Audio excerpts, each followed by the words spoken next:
नगर भिलवडी हे एक शिक्षक आहेत. पण प्रत्येकाला माहितीये की शिक्षक हा काहीतरी लेखक असतो, काहीतरी लिहित असतो, काहीतरी त्याच्या भावना व्यक्त करत असतो, आजूबाजूच्या परिसरावरती लिहित असतो.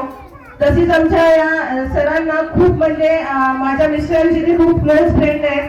त्याबद्दल मी त्यांचं प्रथमतः इथे स्वागत करते.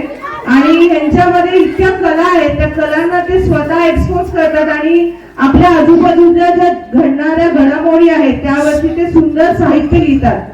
तर त्या अशा सरांचं मी इथे तुम्हाला आता इंट्रोडक्शन करून देते. या सरांनी काही प्रकाशित लिहिली आहेत आणि ती साहित्य आहे हिरवं स्वप्न कथा संग्रह त्यांनी लिहिलेला आहे. कोल्हापूरद्वारे प्रकाशित झालेला आहे. संपूर्ण महाराष्ट्रात त्याची चर्चा आहे. दुसरा बालवीरांची साहसी कथा ही त्यांनी लिहिलेली आहे. वळवळ म्हणून ही कादंबरी लिहिलेली आहे, ती खूप प्रसिद्ध झालेली आहे. आता तुम्ही म्हणाल की अरे ही तर आम्ही ऐकली नाही, पण खरंच वळवळ ही करतात त्यांची जी कादंबरी आहे ती संपूर्ण महाराष्ट्रात इतकी प्रसिद्ध झाली की त्यामुळे त्यांना बऱ्यापैकी खूप ठिकाणी पुरस्कार पण प्राप्त झालेले आहेत. खूप पुरस्कार मिळालेले आहेत. लिस्ट खूप लांब आहे. तुम्ही म्हणाल मॅडम यांचं कौतुकच करत बसले, आमच्या मुलांचं कधी कौतुक करणार. तरी पण मी शॉर्टली सांगते की सर खूप टॅलेंटेड आहे, सरांचं नॉलेज खूप आहे. तुम्हाला असं वाटतं की येळावी गावात काही नाहीये, पण मला आल्यापासून असं वाटतं की येळावी गावात खूप रत्न आहेत आणि ती रत्न इतकी अनमोल आहेत की त्याची व्हॅल्यू आपल्याला कळलेली नाहीये. पण आता आम्हाला ही व्हॅल्यू कळायला लागलेली आहे. बाहेरच्या गावातलं पाहुणे इन्व्हाइट करून आपल्या गावाचं कौतुक करण्यापेक्षा मी म्हणते आपल्याच गावातले पाहुणे बोलून आपल्याच गावाचं का नाही कौतुक करायचं. असे जर पाहुणे आपण आणखीन तयार केले ते आमचे भविष्याचे पाहुणे होणार आहेत. ते बाहेरच्या गावात जाऊन स्वतःच्या गावाचं कौतुक करणार आहेत. तर मी इथे उपस्थित आमच्या रवी राजमाने जे आमचे प्रमुख पाहुणे आहेत, कार्यक्रमाचे अध्यक्ष आहेत, त्यांचं खरंच मी मनापासून कौतुक करते. त्यांनी बनारस हिंदू विश्वविद्यालय त्यांची कथा आहे त्याची हिंदीमध्ये अनुवाद केलेला आहे. स्वामी रामानंद तीर्थ मराठवाडा विद्यापीठ नांदेड MA मराठी भाग 2 इथे वळवळ या कादंबरीचा काही भाग हा त्यांच्या अभ्यासक्रमामध्ये घेतलेला आहे. म्हणजे अशा या दिग्गज व्यक्तीचं, दिग्गज महान अशा या आमच्या आजच्या पाहुण्यांचं पुन्हा एकदा मी या मंचावर स्वागत करते आणि पुन्हा सगळ्यांना सांगते की एकदा जोरदार टाळ्या वाजवा.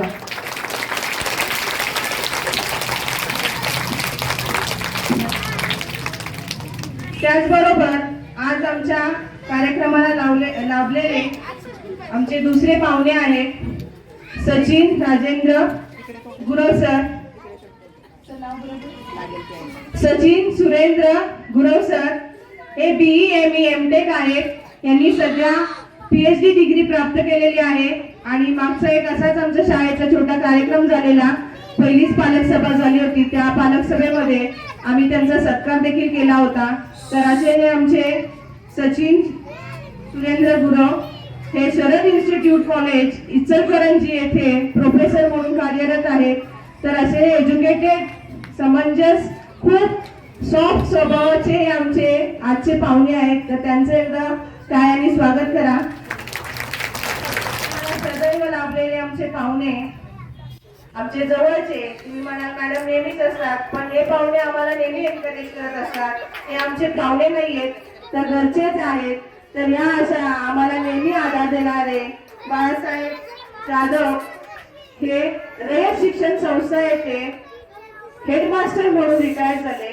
तर असे हे गुणी आणि नेहमी सदैव सगळ्यांना सहकार्य करणारे असे हे आमचे आजचे पाहुणे, यांचंही जोरात सगळ्यांनी टाळ्या वाजवून कौतुक करायचंय. त्याचबरोबर मंचावर बसलेले खालिद वजीर पठाण हे माझे मिस्टर आहेत. पण जर हे माझ्या बरोबर इथं नसते तर खरंच मी तुमच्या समोर उभी राहू शकले नसते. माझी जी पॉवर आहे ती माझ्या मिस्टरांमुळे आहे आणि आज हेही मला प्रमुख पाहुणे म्हणून इथे लाभलेत. तर त्यांचंही खूप कौतुक करावं सगळ्यांनी. हा मी पूर्ण करते आणि सीमा टीचरांना सांगते की पुढील कार्यक्रम फॉरवर्ड करावा.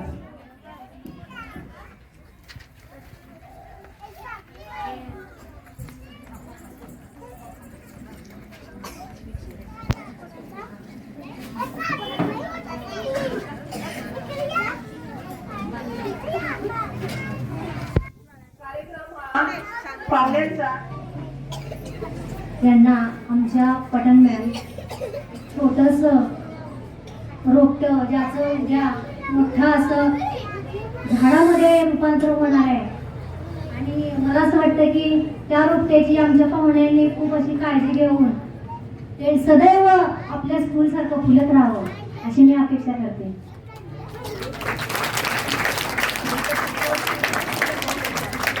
Thank you sir. ही छोटंसं रोपटं देऊन मॅमनी त्यांचं स्वागत करावं. ते की तुमच्यासारखं असं त्यांनी त्या रोपट्याचं संरक्षण करावं. Thank you sir. करावं असं मी मॅमना विनंती करते.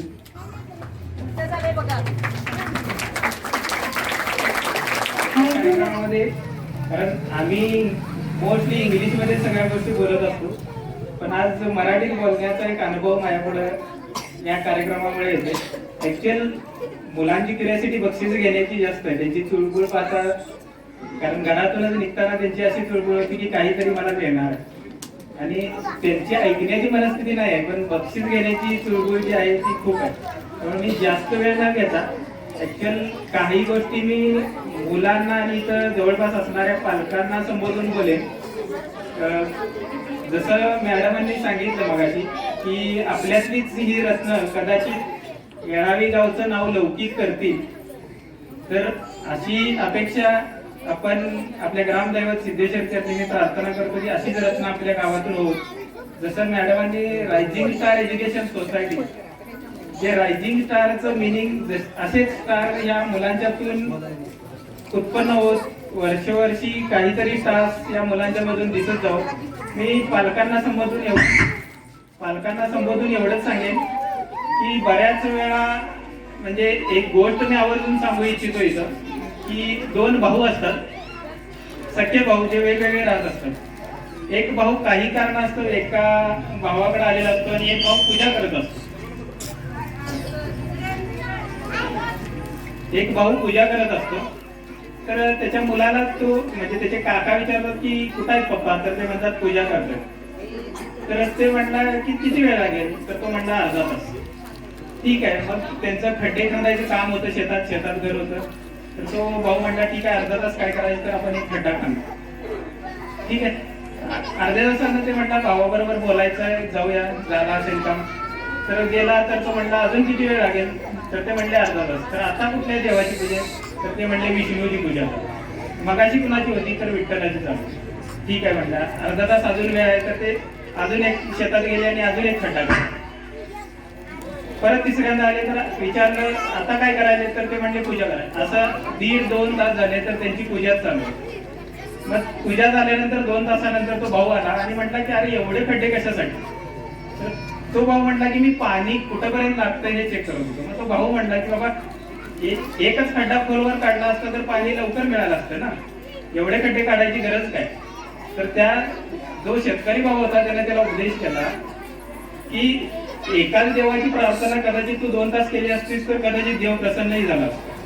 अर्धा तास तू प्रत्येक वेळी वेगवेगळ्या देवाची प्रार्थना करत होतास. म्हणजे आपल्या मुलांच्या बाबतीत असं होतं की एक ना धड 12 चिंता होतात बऱ्याच वेळा. म्हणजे मुलांचा कल ओळखा आपल्या. कदाचित आपला मुलगा शैक्षणिक बाबतीत हुशार असू शकतो, कदाचित जसे आज वेगवेगळ्या पद्धतीचे बक्षीस मिळणार आहेत, कदाचित एखादा मुलगा खेळामध्ये हुशार असेल, कदाचित एखादा मुलगा सिंगिंग मध्ये असेल, स्पोर्ट्स मध्ये असेल.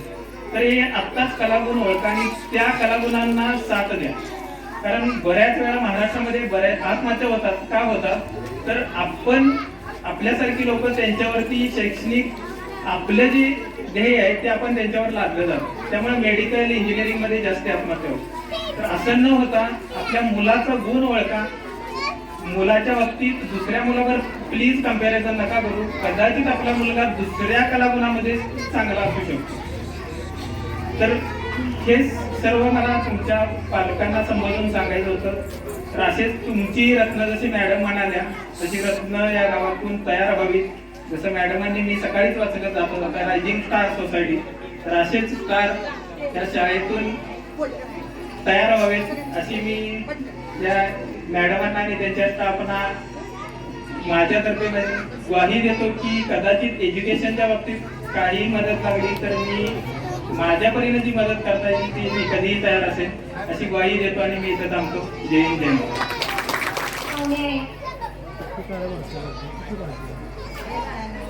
बाबासाहेब जाधव सर यांनी थोडं छोटंसं मनोगत व्यक्त केलं. आजच्या कार्यक्रमात बोलताना मला शक्यतो पालकांच्यासाठी काही सांगायचं. आत्ताचा जो कार्यक्रम आहे, हा जो कार्यक्रम आहे कशासाठी आहे? या बालकांचा सर्वांगीण विकास झाला पाहिजे.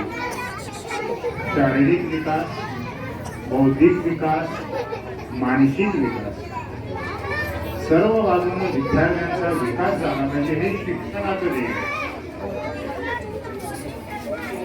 ती जी राष्ट्रीय संपत्ती आहे, या राष्ट्रीय संपत्तीकडं आपण एक उदाहरण देतो. मी या लहान मुलापैकी एखाद्या रस्त्यावरती खेळत असेल आणि एखादी कार जर वेगानं चालली असेल, कोणताही पालक, कोणतीही व्यक्ती ते बाळ कोणाचाही हे न पाहता जाऊन त्या बाळाला अगोदर वाचव. असं का करतं? I can deliver my speech in English but now आता तुम्ही माझ्या समोर पालक आहात. मी 34 वर्ष इंग्रजी शिकवलेलं आहे, पहिली क्लास पासून 10वीच्या क्लासपर्यंत. या बालकाला आपण जाऊन वाचवतो का? तर ते असमर्थ आहे, विद्यार्थी असमर्थ आहे. मग ते शारीरिक दृष्ट्या असतील, बौद्धिक दृष्ट्या असतील, मानसिक दृष्ट्या असतील. पटकन जाऊन आपण त्या बाळाला उचलतो आणि परत मग पुढचा वादावादी व्यवहारात काय होतं ते माहित आहे तुम्हाला, त्या कारवाल्याचं काय असेल. तर हा विद्यार्थ्यांचा काल. आता या शाळेची स्थापना नवीनच झालेली.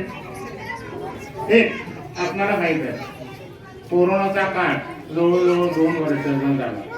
घरी आपली बाळं, आपली मुलं आपणाला किती दमवतात, किती त्रास देतात प्रत्येकाला माहित आहे. सर्वात पहिल्यांदा मी पालकांच्यासाठी एक कळकळीची विनंती आहे. ज्या घरातील विद्यार्थी याच्यापासून अलिप्त आहे, लांब आहे, ते सुखी कुटुंब असे मी म्हणतो. सगळ्यात सुखी कुटुंब. आता हे याचा विचार करा, ही शाप आहे का वरदान आहे? विज्ञानाच्या दृष्टीने जर पाहिलं तर हा शाप आहे का वरदान आहे? काही ठिकाणी म्हणतात हे वरदान आहे, हे अतिशय चांगलं आहे. परंतु ह्या बाळांच्यासाठी जे कुटुंब याच्यापासून बाळांना अलिप्त ठेवतं ते सुखी कुटुंब, आनंदी कुटुंब असा माझा तरी वैयक्तिक समज आहे.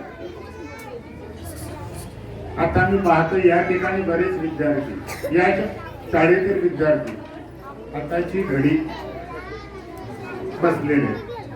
मी जे बोलतोय ते त्यांना कळत नाही, पालकांच्यासाठी. मला माहित आहे हे सर्व जे आहे ते पालकांच्यासाठी. आता या ज्या सवयी आहेत, या सवयी शाळेमधूनच शिकवल्या जातात, शिकल्या जातात, सवयी म्हणतो. आता वेगवेगळ्या सवयी, शारीरिक सवयी असतील, बोलण्याच्या सवयी असतील, ऐकण्याच्या सवयी असतील, जेवणाची तर जी लागलेली वाईट सवय असते त्या सवयीतून बाजूला होणं. आणि ही सवय म्हणजे हे असं समजतो बालकांच्या बाबतीत. माध्यम प्राण्यांच्या मध्ये, मानवामध्ये जो फरक आहे त्याला कारण एकच आहे, भाषा. मानवामध्ये आपण भाषा बोलतो आणि या बोलण्यातून माझे विचार मी तुम्हाला सांगू शकतो. मी बोलतोय हे मराठीमधून बोलतोय, हे जे माझे विचार आहेत ते मी तुमच्यापर्यंत पोहोचवतो. आणि विचारांची देवाणघेवाण हे भाषेच्या माध्यमातून होते. आज सांगायचं झालं तर भाषाशास्त्रज्ञ सांगतात 3 आठवडे म्हणजे 21 दिवस एखादा मनुष्य वेगळ्या प्रांतात गेला तर दुसरी भाषा न ऐकता ती भाषा तो बोलू शकतो, नवीन भाषा बोलू शकतो तो. थोडक्यात काय, एकमेकांच्या विचारांची देवाणघेवाण होते. आज मी गुणगान गातो. आता बरोबरांनी सांगितलं इंग्रजीमधून बोलतोय, इंग्रजीमधून त्यांचा अभ्यास खूप मोठा आहे. PhD संपादन करणं म्हणजे काहीतरी नाही. आणि दुसरे आपले जे अध्यक्ष आहेत ते लेखक आहेत, त्यांचाही अभ्यास खूप मोठा आहे. International language, English is and international language. आणि त्यामुळे या शाळांचं जे महत्व आहे, ही जी शाळा निर्माण झाली, स्थापन झाली, आणि या शाळेत कोरोनाच्या काळात या बाळाने आपल्याला खूप खूप त्रास दिलेला आहे. त्यांना काहीतरी समवयस्क पाहिजे, काहीतरी शिकलं पाहिजे.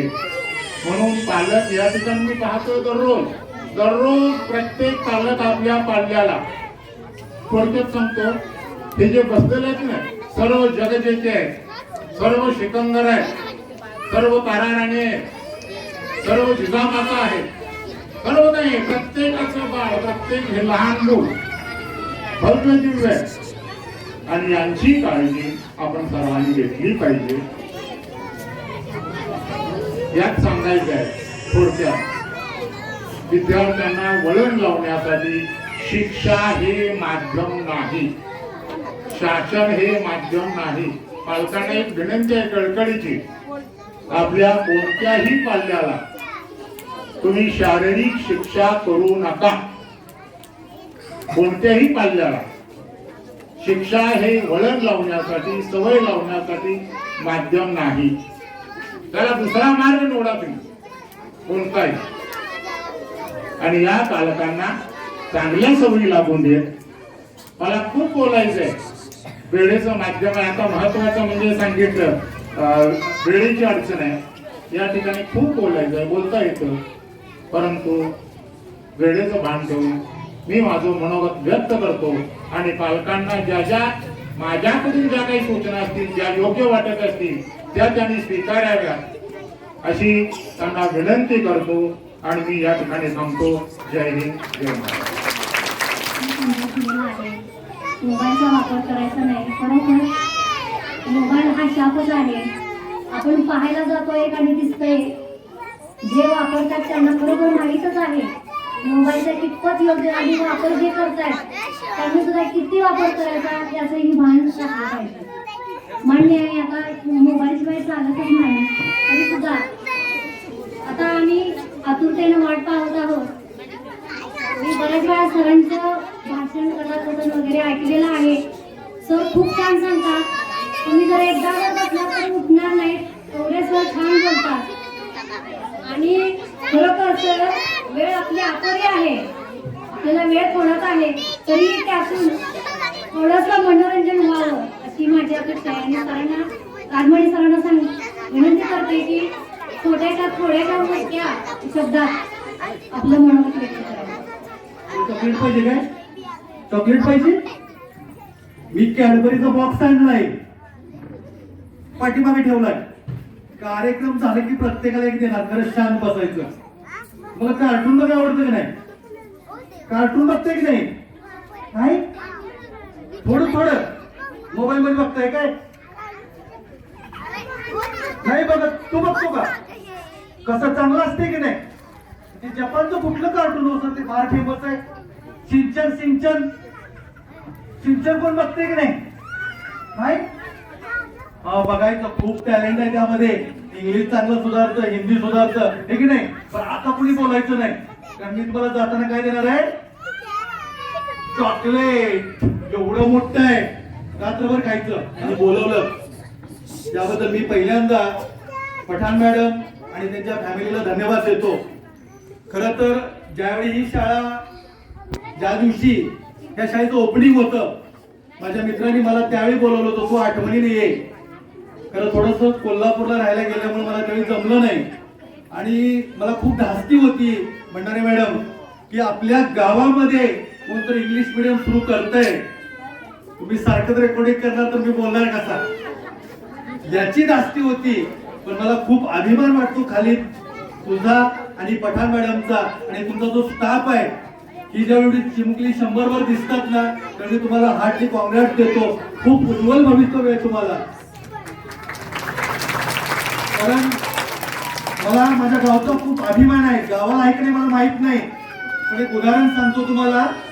मी परवा कोल्हापूरच्या एका शाळेत गेलो होतो, प्रशांत सावंत तारागडी विद्यापीठाचं हुशाराजे गर्ल्स हायस्कूल. आणि खाली तिथे शिक्षक आणि जाधव सर मला विचारलं, तुमच्या गावामध्ये संमित्र, संग्राम आणि सिद्धार्थ अजून आहे का? म्हणजे ज्या गावामध्ये किंवा ज्या गावची परंपरा कबड्डीची पूर्ण महाराष्ट्रभर होती, तिथं त्या माणसाने नाव काढलं. मी म्हटलं अजून एक परंपरा आहे पण थोडीशी कमी खेळतात, एवढा माझा गाव उज्ज्वल आहे. आज द्राक्षाच्या बाबतीमध्ये संपूर्ण महाराष्ट्रामध्ये आपल्या गावचं नाव कोण घेऊ शकत नाही, एवढी आपली उज्ज्वल परंपरा आहे. नवी पिढी खूप चांगलं काम करते. आणि मग या गावामध्ये एखादं छानसं इंग्लिश मीडियम असावं आणि ते पठाण मॅडम, खालिद सर यांनी सुरू करावं, ही आपल्या सगळ्यांच्या दृष्टीनं खूप अभिमानाची बाब आहे. मी ज्यावेळी त्यांना पहिल्यांदा पाहिलं होतं, मला असं कळलं की माझ्या मित्राला MSc मुलगी मिळाली आणि ती कोकणातली चिपळूणची आहे. आम्ही लग्नाला गेलो होतो खालिदच्या आणि मला असं वाटलं MSc झालेली मुलगी माझ्या येळावी गावामध्ये नक्की काय करेल. मला अजूनही आठवतं, मी पहिल्यांदा त्यांना सांगितलं होतं, मॅडम तुम्ही इंग्लिशचे क्लास सुरू करा. त्यानंतर त्या बरेच दिवस बोर्लीला वगैरे जात होत्या आणि त्यांनी मला पण हा विषय बोलून दाखवला की सर आपण आपल्या गावामध्ये एखादं इंग्लिश मिडियम सुरू करूया का? मॅडम म्हटलं मी तुम्हाला मदत करेन पण मला वेळ नाही मिळणार, कारण मला ते शक्यच नाही. पण त्यांनी ते जे स्वप्न पाहिलं होतं ते साकार करून दाखवलं आणि येळावी गावामध्ये इंग्लिश मिडियम काढून मॅडम तुम्ही तुमच्या पठाण कुटुंबियाचं नाव येळावीच्या इतिहासामध्ये अजरामर केलं. याबद्दल पुन्हा एकदा तुम्हाला मी धन्यवाद देतो. कारण गावामध्ये कुठली नवीन गोष्ट सुरू करत असताना त्याला सगळ्यांची साथ हवी असते. कारण या इंग्लिश मीडियम मधून एखादा जरी मुलगा चांगला घडला, लगेच त्याचं बिस्किट खायला, बरं द्या बिस्किट खात खात ऐकलं तर ऐकलं.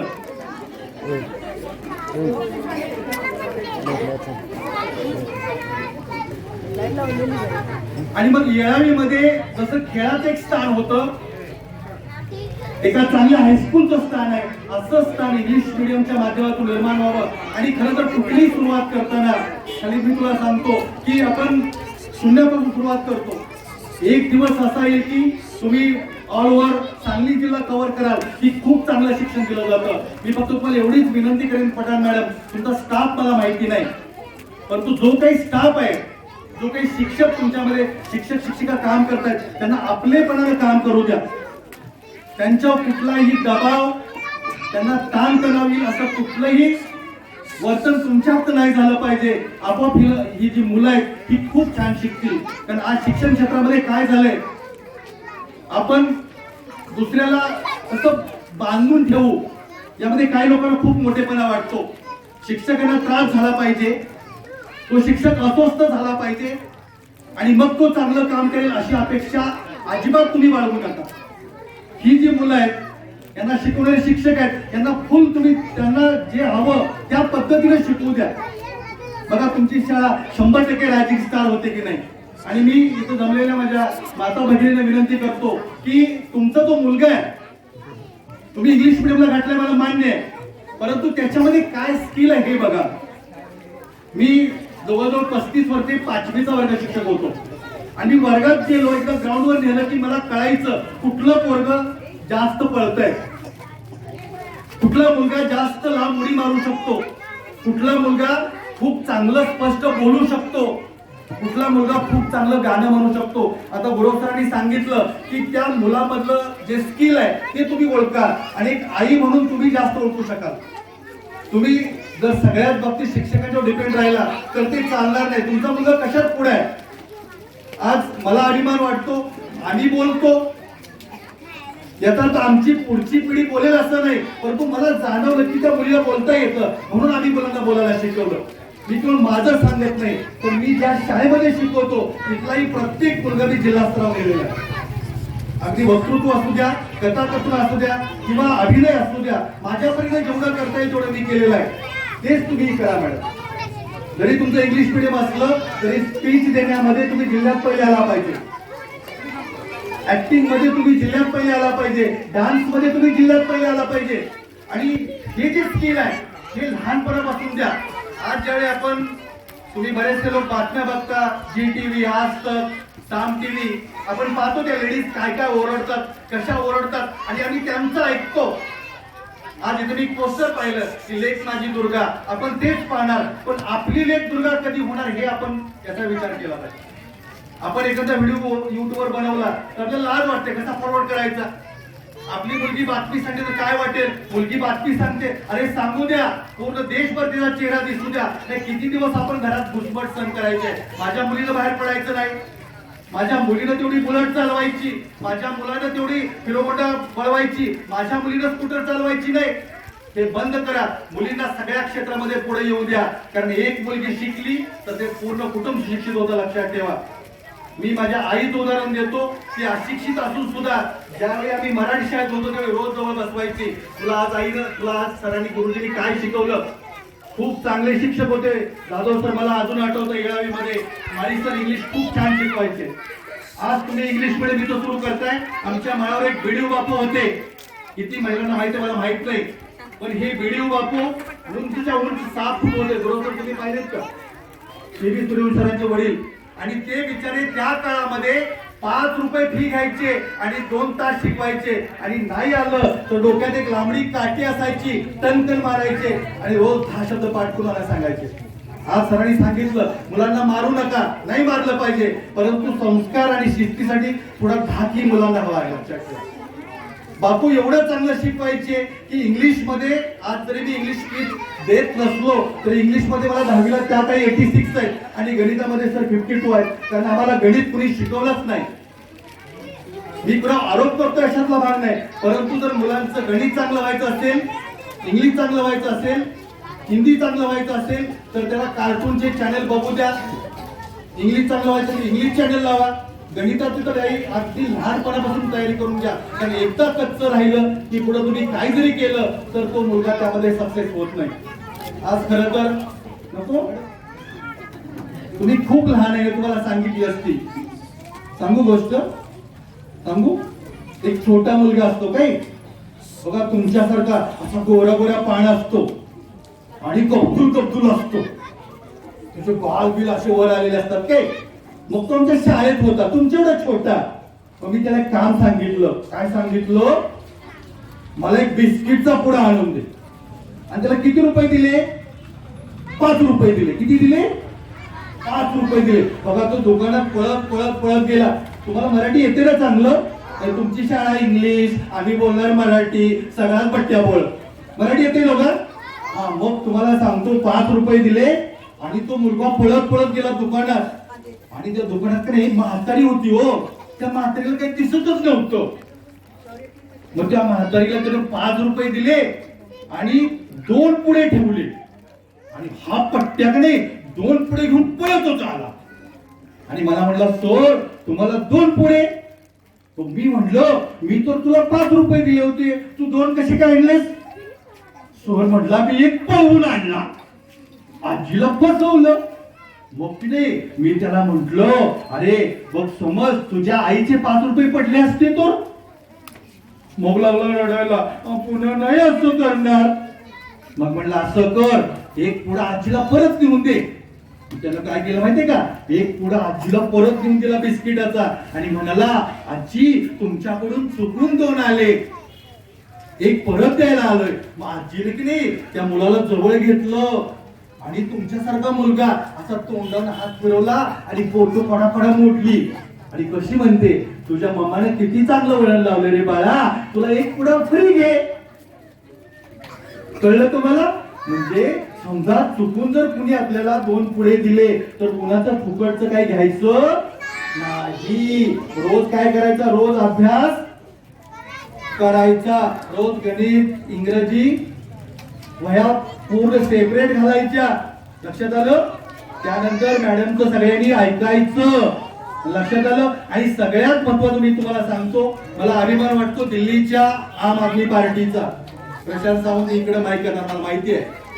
तुम्ही जर दिल्लीमध्ये गेला तर एवढ्या सुंदर शाळा आहेत मॅडम की खाजगी शाळा फिक्या पडतील. मी तुमच्या शाळेच्या विरोधात बोलत नाही, कारण महाराष्ट्रामध्ये आम आदमी पार्टी आणि तशा शाळेला किती वर्ष लागतील हे मी सांगू शकत नाही. मी बोलायला काही प्रशांत सावंत घाबरत नाही, तर मला वाटतं माझ्या महाराष्ट्रातली मुलं दिल्ली सारख्या शाळेमध्ये शिकावीत. माझ्या महाराष्ट्रातली मुलं, त्यांना जी शाळा आहे त्या शाळेला खूप मोठं ग्राउंड असावं. बघा आज आपण ऑलिम्पिक मध्ये विचार करतो, किती पदकं मिळतात हो आपल्याला, किती शाळांना आपल्या ग्राउंड आहेत, किती शाळांना आपल्या पीटीचे शिक्षक आहेत. अहो तुम्ही पालक काही बोलतच नाही. पीटीचा तास आता कधी हायस्कूल मध्ये कुठं जाता का?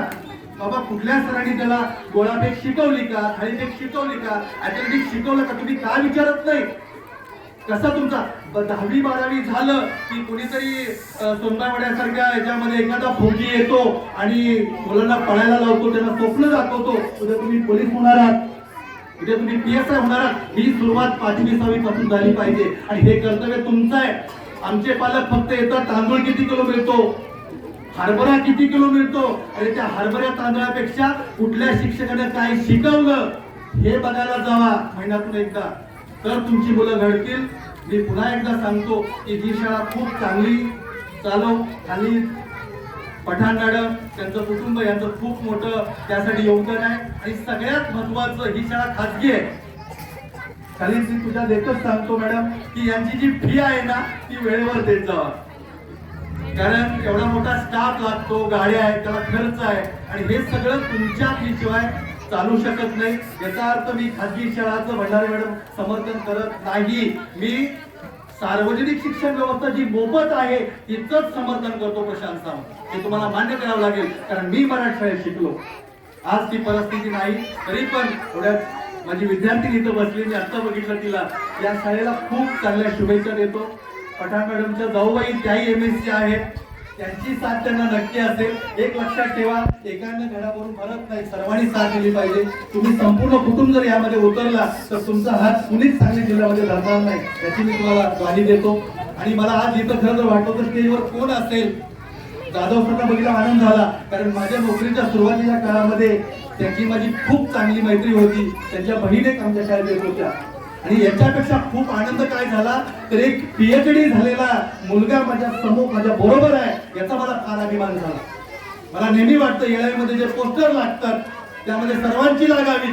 एखाद्या गरीबाचा जरी मुलगा PhD झाला, डॉक्टरेट झाला, MBBS झाला, अरे तालुक्याला धावण्याला जरी आला तर तो तिथं लागला पाहिजे, कारण तो या येळावी गावचा नागरिक आहे. आमचाही जन्म याच मातीत झालाय, याचा आम्हाला अभिमान आहे.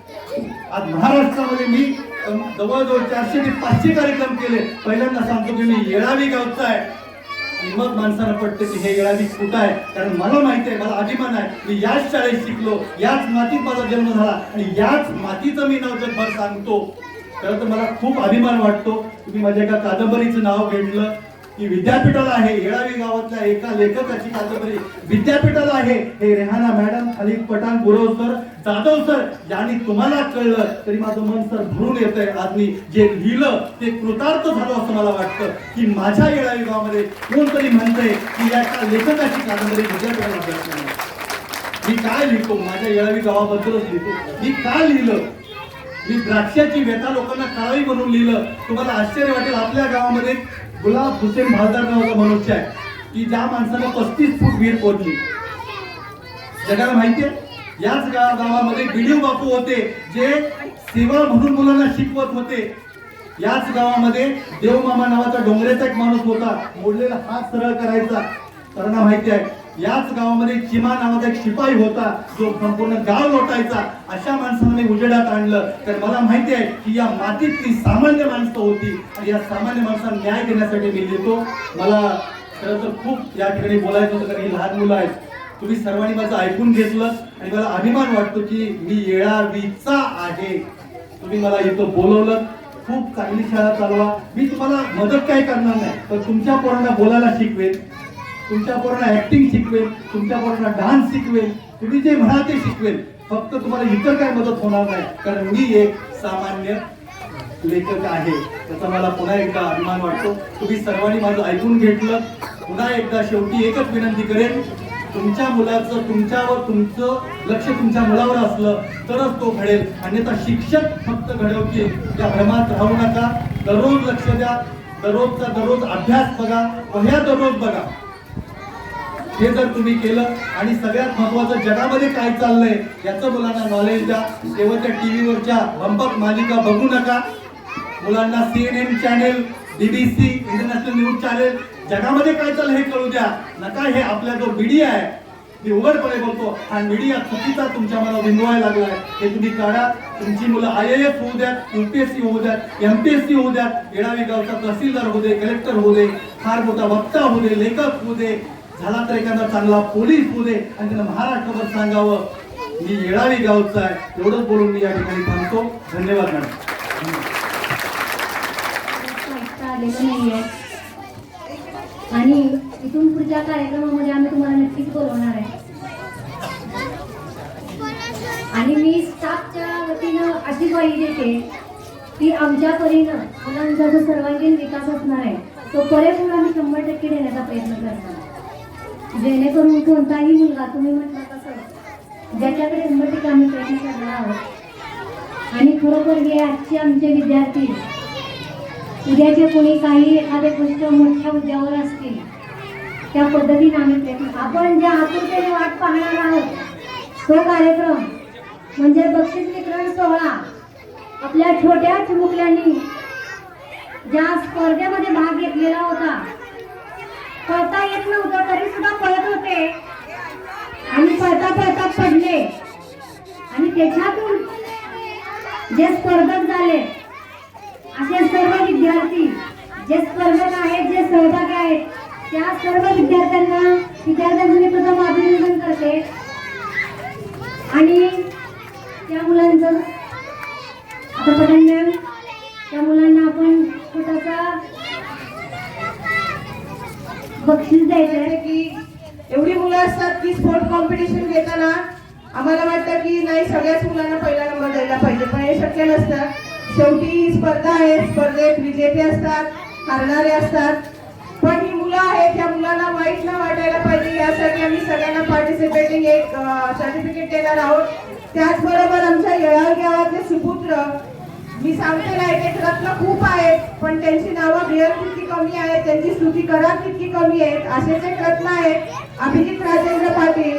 जेव्हा शाळा ओपनिंग झाली तेव्हापासून ते मला हेल्प करत असतात.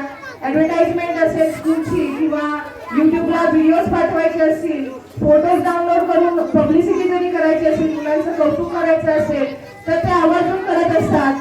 मध्ये तुम्हाला माहिती आहे शिवजयंतीचा कार्यक्रम आम्ही छोटासा स्कूलमध्ये घेतला होता, पण शिवजयंतीचा कार्यक्रम एवढा मोठा झाला की त्यांनी मुलांना सगळ्यांना सांगितलं आमच्या सगळ्या नरसिंह मंडळाचे जे कार्यकर्ते ते एवढे खुशीने माझ्याबरोबर काम करत असतात, जणू काही मला वाटतच नाही की मी एकटी आहे, मला कुणाची मदत मिळणार. ते सगळे स्वतःहून पळत असतात, सगळी कामं करत असतात. नाही बोलले मॅडम एकदा फेरी काढायची, गावामध्ये मुलं यायची आणि शिवजयंतीला आम्ही मुलांना गावामध्ये नेलं. आम्हाला इतका छान प्रतिसाद मिळाला. ऍक्च्युली आम्हाला 26 जानेवारीचा पण कार्यक्रम मोठा घ्यायचा होता, पण कोरोनाचा काळ होता त्यामुळे आम्हाला तो कार्यक्रम मोठा घेता आला नाही. पण तरी सुद्धा त्यातून आम्ही सावरलो, शाळा चालू ठेवली, अभ्यासापुरत मुलं बोलवत होतो, मुलांचा अभ्यास करून घेत होतो आणि पुढे पुढे आम्ही आमचे प्रत्येक कार्यक्रम घेत गेलो. तर जो छोटासा आम्ही स्पोर्ट्स कॉम्पिटिशन घेतलं होतं तर त्याचं प्राइज डिस्ट्रीब्युशन सेरेमनी आज आपण ठेवलेली आहे. तर त्यामध्ये प्रथमतः आम्ही नर्सरी क्लासच्या मुलांना ऑनर करणार आहे. मी महत्वाचं सांगत होते की अभिजित पाटील जे आहेत त्यांनी सगळ्या मुलांसाठी एक बेस्ट विशेष कार्ड दिलेलं आहे, त्याचबरोबर एक छोटंसं गिफ्ट दिलेलं आहे आणि मुलांना खाऊ देखील दिलेला आहे. आता जी मुलं खाऊ खात आहेत ते अभिजित पाटीलने दिलेला खाऊ आहे, ते मुलं ती खात आहेत. तर सगळ्यांनी एकदा अभिजित पाटीलसाठी टाळ्या वाजवायच्या आहेत. आज ते आपल्या इथे उपस्थित नाहीये, कामानिमित्त ते बाहेर असतात, तरी पण वारंवार ते फोन करून कॉन्टॅक्ट मध्ये असतात, शाळेची काळजी घेत असतात, मुलांचं कौतुक करत असतात. एन्करेजमेंट खूप इम्पॉर्टंट आहे. देणं ना देणं हा वेगळा पार्ट आहे, पण सहकार्य सगळ्यात महत्वाचं आहे. आणि मी पुन्हा एकदा आमच्या नरसिंह मंडळाचे सर्व कार्यकर्त्यांचं खूप अभिनंदन करेन की त्यांनी प्रत्येक कार्यक्रमामध्ये खूप मला सपोर्ट केलेला आहे. तर सगळ्यांनी एकदा आमच्या या कार्यकर्त्यांसाठी टाळ्या वाजवायच्या आहेत. माझे कार्यकर्ते मोठे नाही आहेत, खूप छोटे छोटे आहेत. माझ्याकडचे स्टुडंट आहेत ट्युशनचे, ते देखील मला प्रत्येक कामात हेल्प करत असतात. जास्त वेळ घेत नाहीये, मी पहिला नर्सरी क्लास घेते. जी मुलं पार्टिसिपेटिंग झालेली आहेत त्यांना मी प्रथम प्राइज देते, जी मुलं विनिंग झालेली आहेत त्यांना नंतर देणार आहेत. मुलांना दुःख होणार नाही याची पूर्ण काळजी घेतलेली आहे. त्यामुळे मुलांनी कुणी सुद्धा आगाऊपणा करायचं नाही, तर सगळे प्राइज परत घेणार नाही. घेऊ का परत देऊ प्राइज? गिफ्ट नको देऊ? देऊ की नको गिफ्ट? पाहिजे ना gift? Okay. Nursery class participating students Shahu Vilas Salunke. सर्टिफिकेटची जर नावं मागे पुढे होत असतील तर पालकांनी सर्टिफिकेट नंतर बदलून घ्यायचे.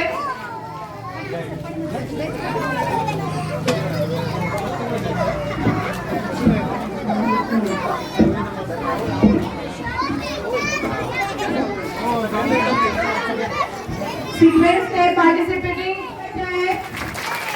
तुम्हाला मला सांगाय पण आमच्या मुलांना आता उत्स्फूर्त काय म्हणायचं त्याला, they are very excited to take a gift. Advait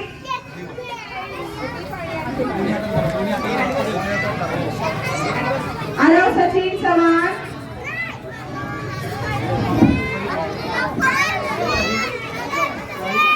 Aarav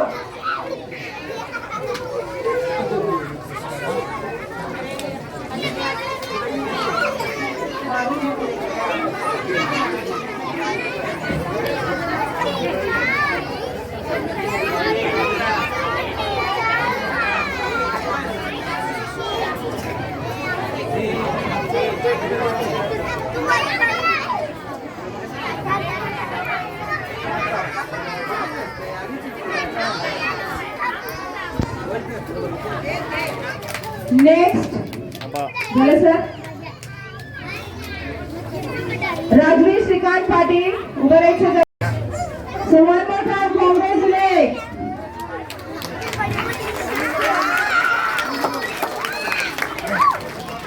Say thank you Sonia.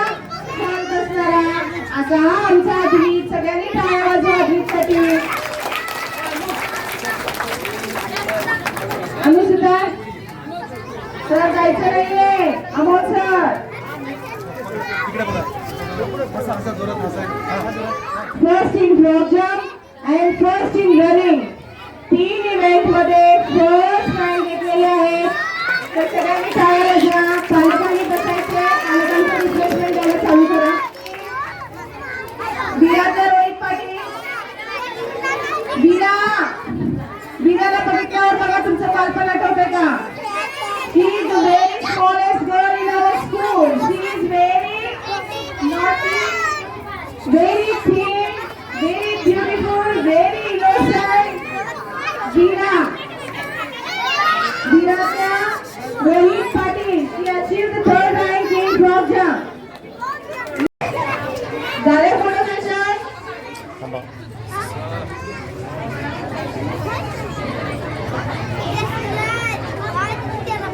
He achieved the rank in 2nd level in school, first in drop jump.